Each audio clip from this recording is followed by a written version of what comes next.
the judges what your inspiration was. Well, we obviously, we're bakers. We grew up playing in the kitchen, making cookies and cakes, and we loved our cake bake oven. So that was just naturally what we made. We decided to make a whole little scene with miniature aprons and oven mitts and cookie cutters. We iced little tiny cookies. They're about the smallest ones I've ever done.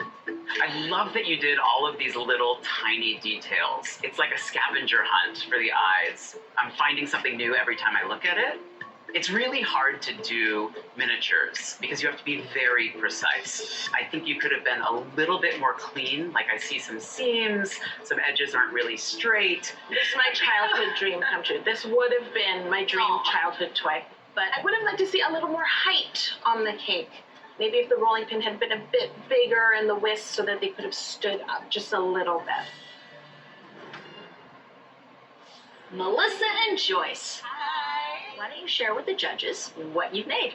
We made a musical instrument toy set. That's very iconic. It's colorful. It's just things that kids have been playing for years and years.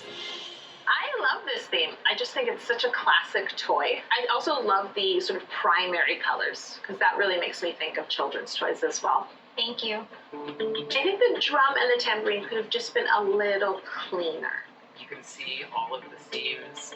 I think, had you just wet it, flicked the fondant or gum paste along the edge, you would have got a cleaner seam.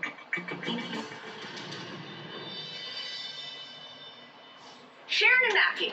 Hi. Hello. Would you kindly share your inspiration with the judges? Absolutely. She's from Australia, I'm from South Africa, so our toys are more outdoorsy. We're definitely outdoors all our childhood. Rollerblading and roller skating and things like that were definitely something that we did all the time. And then, so I think this does represent us. Yeah. So we're supposed to have a skateboard and a surfboard as well. But I think time was just our enemy in this challenge. I hear you say there was a lot more that you wanted to put into it, but I actually love it the way it is. I love the detail you got on the skate. I mean, the detail that you got on the stitching, on the laces, the lightning bolt. I mean, I really want these roller skates, by the way. Not gonna lie. Because sometimes I think less is more, and this is really effective. I enjoy the sparkle and the stars and the lightning bolt. I wish the stars could have been a bit thinner, and maybe perhaps if you had painted the wires that you placed the stars on as well. So it was a complete thought. Okay. And don't start with a negative. They would never have known had you never have said it. That's true. Well, we just thought we had to be honest. No. Keep it in your back pocket if they say something. Forget about it. This is your inspiration. Yes, there we go. Tracy and Aisha. Hi! Look at this colorful concoction you have here. I have children. Ever going to the doctor's office or the dentist's office, right? Like, we need them to be content and quiet and occupied. Everything is edible except for the wires, rice cereal and fondant, gum paste, made some of the pieces move, just like we do.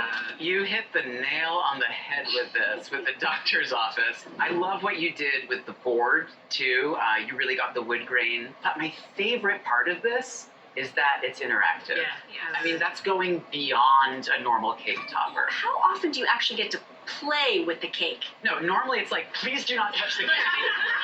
Right. So that's pretty cool. The greatest thing about your topper is it has height. Such a smart use of the wire, and I know I could stand here and say, you could have covered the wire with gum paste, but the truth is your pieces wouldn't have moved as well. You could have sprayed the wire because you can see the writing on it. Understand. Thank you, Baker.